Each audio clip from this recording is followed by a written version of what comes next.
Ladies and gentlemen, Willa Allen.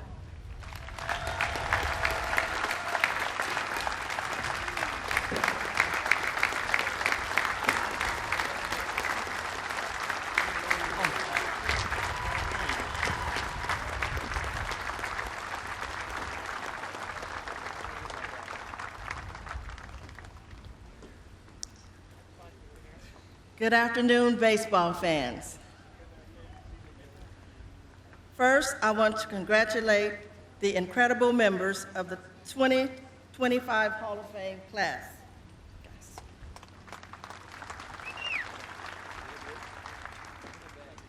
And to Kelly and the family of Dave Parker, please accept our heartfelt condolence. Dave was a remarkable man and a phenomenal ball player. I know Dick would honor to share this moment with him. I also want to express our sincere thanks to James Forbes Clark, Josh, John, Whitney, Tom, and every member of the Hall of Fame team. You have made our families feel welcome, respected, and at home, and we will never forget that.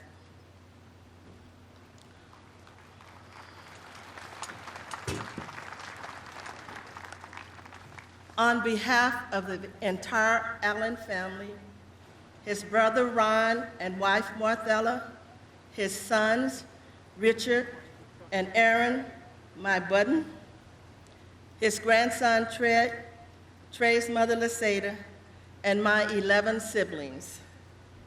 We are so thrilled to be here today to officially celebrate the induction of Richard Anthony Allen into the National Baseball Hall of Fame.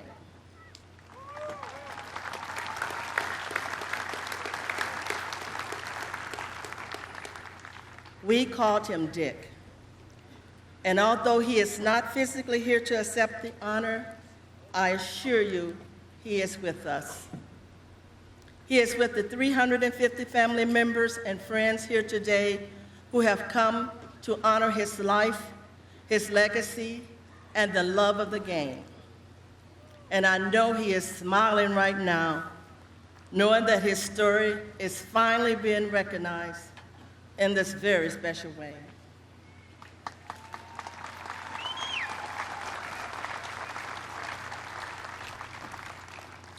To many of us, Dick was already a Hall of Famer, not just for how he played, but for who he was.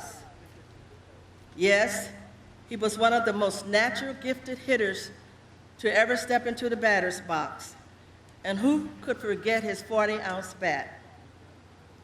But his statistics, impressive as they are, tell only part of the story, and I have hundreds of stories. There are moments he might have thought were small, but those moments left a lasting impression on the people around him. Dick didn't just give his time or his money, he gave his heart.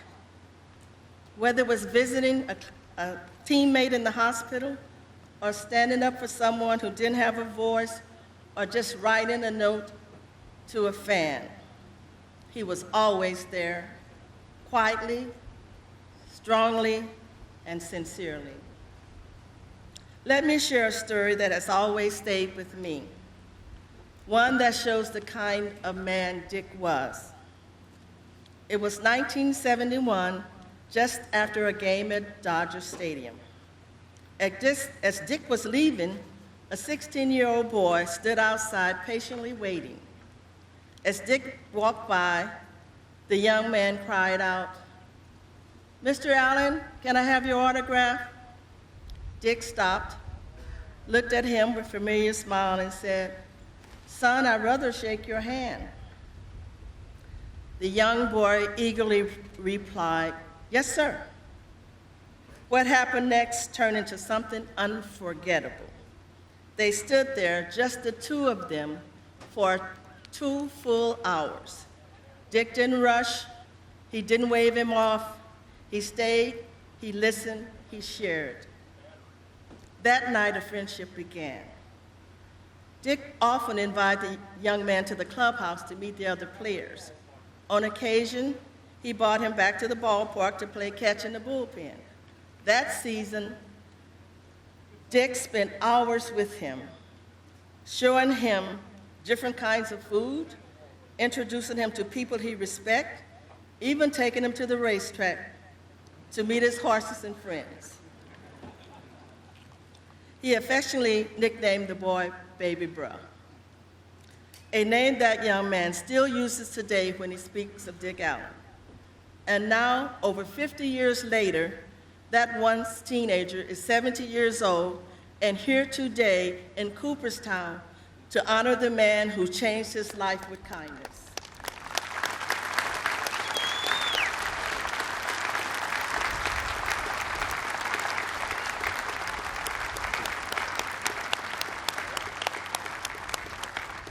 That was Dick. He was devoted to people, not just fans, but especially his teammates. If he heard someone was sick or going through a tough time, he'd turn to me and say, "Willa, they have to hear from us. Let's send a card or write a letter. We have to let them know we're here." He remembered everyone's birthday, not just the players, but their parents and their children. He knew the children's name, what sport they played, what their dreams were, and long after these teammates left the field, Dick would still talk about them, proud of their children who made it into basketball or basketball or music. He loved the game, but more than that, he loved the people in it. Baseball was his first love. He used to say, "I'd have played for nothing." And I believe he meant it. But of course, if you compare today's salary, he played almost for nothing. For Dick, the fans meant everything. He always wanted to show them, especially the young ones, that it's not about where you come from, but where you're determined to go. He came out of Wampum, Pennsylvania.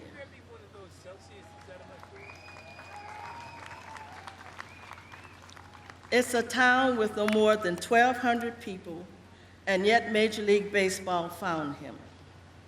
When he was just a child, his teacher asked the class what they wanted to be when they grew up. Dick stood up and said, "I'm going to be a Major League Baseball player." Then he sat down.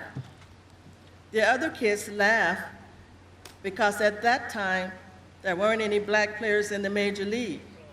But he didn't laugh. He believed it. And now, look at him.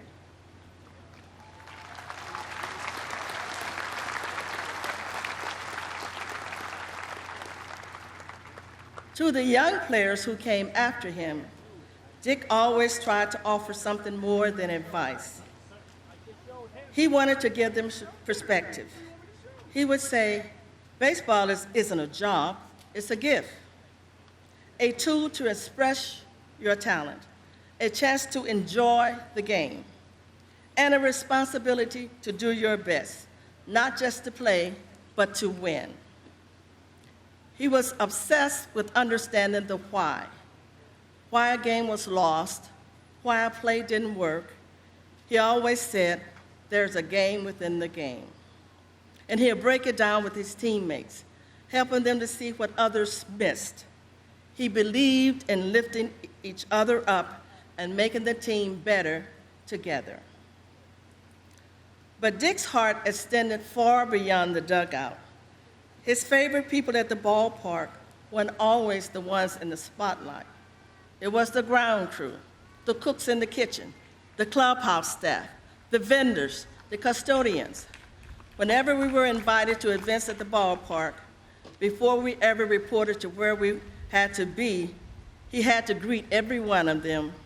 He had to see all of them every time. And when he saw something wasn't right, he didn't stay quiet.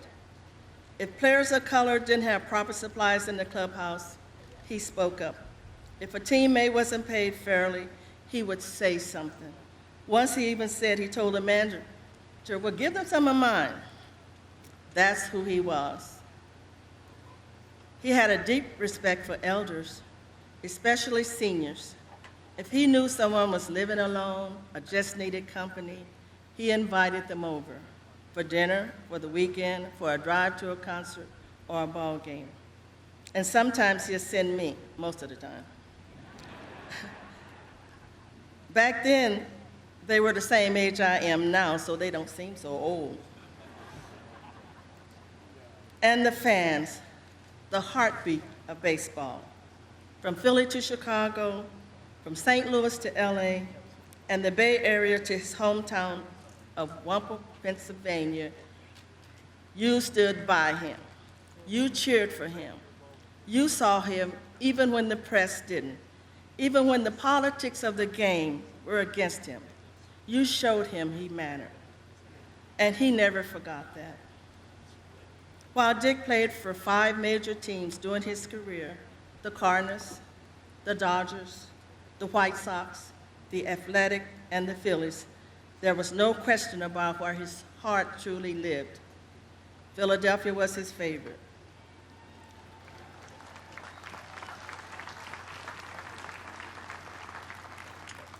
He loved the city. He loved the energy, and most of all, yes, he loved the fans. When he returned to Philly in 1975, he told me that the 1976 team was the best he'd ever played on. It wasn't just a reunion, it was a homecoming. And the Phillies made sure he knew how much he meant to them, in a way that most players never experience unless they're already in the Hall of Fame. In 2020, under the leadership of John Middleton, the Philadelphia Phillies did something extraordinary. They retired Dick's number 15, a gesture typically reserved for those already in Cooperstown. But they knew, as we did, that Dick's legacy transcended technicalities. I'll never forget that day Mike Tolan called the house and said, "We need to speak to Dick. John is on the line." I put it on speaker. John said, "Dick, we're going to retire your number." Dick looked confused for a moment and said, "What number?" I jumped in, "Number 15. There was a long pause, and then he simply said, "Thank you. I really appreciate it." And that was it. No big speech, no long reply, just quiet gratitude. The Phillies moved quickly to make it happen on the 57th anniversary of his Major League debut. No one knew that Dick only had 4 months to live. Dick had a beautiful speech written with the help of Andy Woodley, but when the day came, he couldn't deliver it. The illness had quietly affected his body and his brain, and he was just too tired. But he stood up anyway and spoke from his heart, and honestly, that was more than enough. That day in Philadelphia meant everything to him and to our family. It was a moment we'll never forget. To see Dick recognized in that way while he was still alive.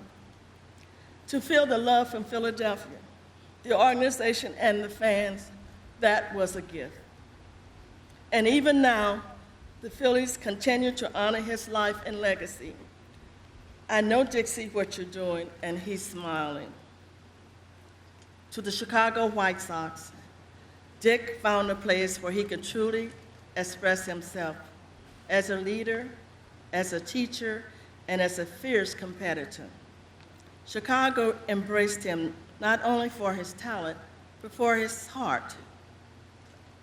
The love he felt from the South Side gave him strength to give 110% every game.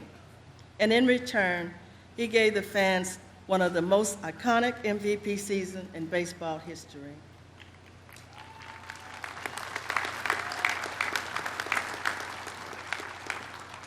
To the St. Louis Cardinals, Dick always said you were a first-class organization. Playing in St. Louis was an honor for him, especially because it meant sharing the field with one of his all-time favorite players, Mr. Bob Gibson. The fans in St. Louis were electric. Every time he stepped to the plate, the cheers made him feel like he could light up the ballpark, and most nights he did. To the Los Angeles Dodgers, Dick had a long dream of wearing that uniform. The Dodgers represented more than baseball. They represented courage, change, and history. Because of Jackie Robinson, because of the team's willingness to break the barriers, Dick always felt a connection to the Dodgers. Being a part of that legacy, even for a season, meant something deeply personal to him. And to the Oakland A's, though it came during the twilight of his career, it was still baseball, and Dick never took that for granted. Even though his team with the A's was brief, he cherished the friendship that were formed, the clubhouse conversation, and the opportunity to be part of a game he loved right up to the end. His story is not just about home runs or rewards. It's about principle, compassion, and wavering determination.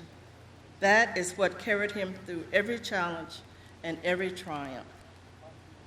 Today, his name is enshrined among the greatest to ever play the game. And I know beyond all the applause, Dick would want this moment to inspire others to play with passion, to live with heart, and to always be true to yourself. Thank you for honoring Dick.